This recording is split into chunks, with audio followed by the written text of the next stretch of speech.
Most newsletter creators with 20,000 subscribers can't land a single sponsor, but I know an operator with 800 subscribers making over $5,000 a month. They aren't lucky.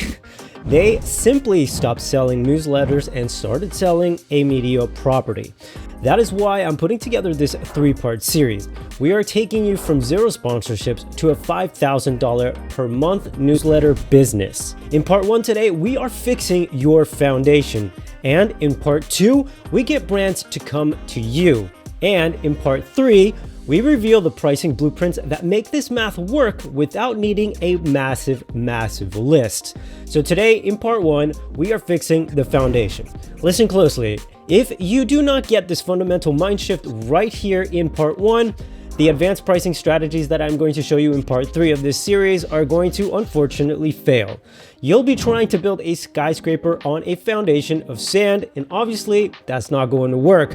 We're going to cover the micro niche premium, the documented audience system, and why you have likely been undervaluing your readers by at least 90%. I know it's a staggering number, but you'll see and understand why later in this video. Most newsletter owners treat sponsorships like the classified ads. They build a rate card that says sponsored placement, like, I don't know, 150 bucks.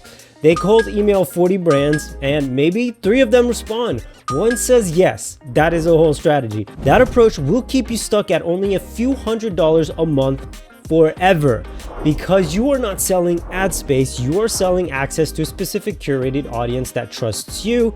That is a media product. When you act like a media company, you do not ask for sponsors. You offer brands a partnership. You provide data, you show performance, and you treat their budget with the same respect as a professional ad agency would. This is the difference between a side hustle and a business. It makes all the difference in the world.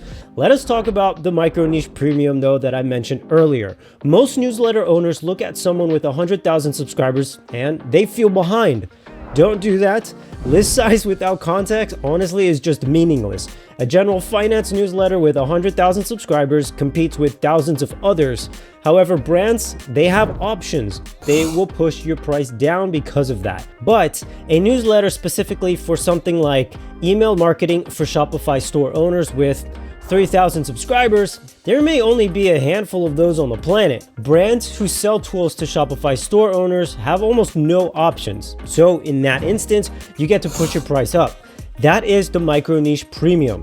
A generic newsletter, well, they typically charge anywhere from 10 to 15 CPM. And if you don't know what CPM means, it means cost per thousand. So a hyper niche B2B newsletter can charge 75 to 150 CPM. That is a 10x difference in value from the same 3,000 person list just because of who those people are. Now, here's something I want you to do. Write down 3 specific descriptors for your audience, not something super generic like small business owners, all right? You want to get niche. You want to drive down into it. So try something like e-commerce founders running Shopify stores under 1 million in revenue who are actively building their email list. That level of specificity is what unlocks premium sponsorship rates. And that is key. Specificity is not a limitation either. It is a pricing lever, something to keep in mind. MailerLite has the analytics tools you need to document exactly who those people are.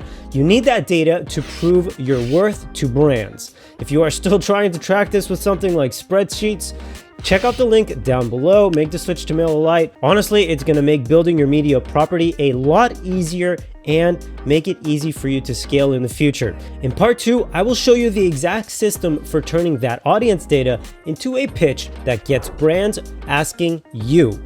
Trust me, it works. So you don't want to miss that. Subscribe if you haven't already. So let us lock in what we covered today. Most newsletter owners are undercharging because they are selling the wrong thing. You are not selling ad space. You are selling trusted specific access. The micro niche premium is real. A small hyper-targeted list commands rates 10 times higher than generic ones, all right? The first step is documenting who your audience actually is in a language that makes a brand say, that is actually our customer, like exactly our customer. So smash that like button and hit subscribe for more business strategies. Let me know down in the comments, what is the most specific way you would describe your newsletter audience today? I'm really curious. With that said, thanks for watching, and I'll catch you all in the next one.